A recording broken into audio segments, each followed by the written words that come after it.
Salam adik-adik semua. Semoga selalu dalam keadaan sehat bersama keluarganya. Puji Tuhan, hari ini kita bisa memperingati Jumat Agung bersama dengan teman-teman kita di seluruh dunia. Kita akan mendengarkan cerita perjalanan Yesus menuju Bukit Golgota. Adik-adik bisa baca dalam Markus 15 ayat 20b sampai ayat yang ke-47. Sebelumnya kakak mengajak adik-adik ikut berdoa ya. Tuhan Yesus, kami berterima kasih hari ini kami dapat memperingati Jumat Agung bersama-sama. Kiranya Tuhan memberkati firman yang akan kami dengar bersama-sama pada hari ini. Tuhan sucikan kami agar kami dapat mengerti firman-Mu. Di dalam nama Yesus kami berdoa. Amin. Dari pagi, ruang pengadilan gaduh karena orang banyak berkumpul ingin mendengarkan keputusan Pontius Pilatus terhadap Yesus. Pilatus memutuskan menghukum Yesus, dan Pilatus menyuruh orang banyak cabut Yesus. Mereka membuka baju Yesus, dan mereka juga membuat mahkota duri dan diletakkan di kepala Yesus. Lalu mereka memaksa Tuhan Yesus memikul salib menuju ke Bukit Golgota. Dalam perjalanan, Yesus tidak kuat lagi memikul salib. Ketika Simon lewat, mereka memaksa untuk memikul salib menuju Golgota. Setelah sampai di Golgota, mereka melepaskan jubah Yesus. Mereka membagi undi untuk mendapatkan jubah Yesus. Yesus disalibkan dengan cara dipaku tangan dan kakinya pada kayu salib. Dan di atas salib mereka memasang tulisan INRI, inilah Raja orang Yahudi. Hari pukul 9 waktu Yesus disalibkan. Yesus disalibkan di antara dua penjahat. Salah satu penjahat itu mencela Yesus dan mengolok Yesus. Sedangkan penjahat yang satu menegurnya, "Tidakkah engkau takut akan Allah?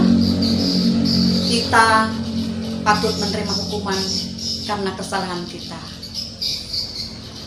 Dan orang yang lewat menghujat dia, "Hai engkau yang merubuh bait suci dan mau membangun dalam 3 hari, turun dari salib itu, selamatkan dirimu."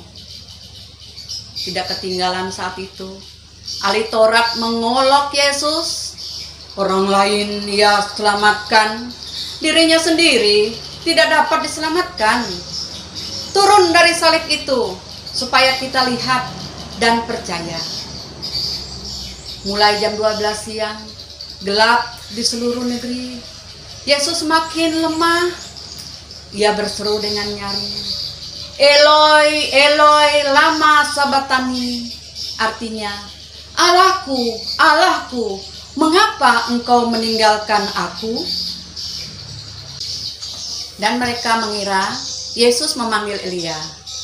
Dan salah seorang menyodorkan air anggur asam untuk mengurangi sakit Yesus. Tetapi Yesus tidak mau minumnya. Yesus semakin lemah.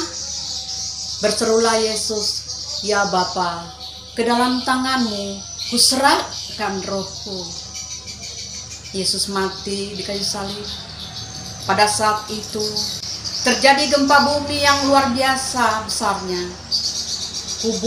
Kubur orang mati terbuka. Dan pada saat itu tabir bait suci terbelah dari atas ke bawah. Kepala pasukan Romawi yang berhadapan dengan Tuhan Yesus memandang Yesus dengan takjub. Sungguh orang ini anak Allah. Dari jauh beberapa perempuan menangisi kematian Tuhan Yesus. Mereka sedih, mereka bingung bagaimana caranya menurunkan mayat Yesus, sedangkan hari sudah mulai gelap. Ternyata kebaikan Tuhan dinyatakan di tempat itu. Ada seorang bernama Yusuf, orang Arimatea. Dia datang menghadap Pontius Pilatus, meminta izin untuk menurunkan mayat Yesus dari atas kayu salib. Dan dia juga membeli kain lenan. Dia mengapaninya Yesus, diletakkan dalam kubur yang digali dalam bukit batu. Digulingkannya batu menutupi pintu kubur. Maria Magdalena, Maria ibu Yakobus, dan Salome melihat di mana Yesus dikuburkan. Adik-adik, demikianlah kisah pengorbanan Tuhan Yesus. Dia rela mengorbankan dirinya melalui penderitaan yang sangat berat hanya untuk menyelamatkan kita yang mau percaya kepadanya sebagai juru selamat. Ayat hafalan hari ini terdapat dalam Markus 15 ayat 34. Adik-adik bisa menghafal di rumah ya. Adik-adik, demikianlah kisah pengorbanan Yesus, mengorbankan dirinya, menderita berat, menyelamatkan kita yang mau percaya kepadanya sebagai juru selamat. Selamat memperingati Jumat Agung. Tuhan Yesus memberkati.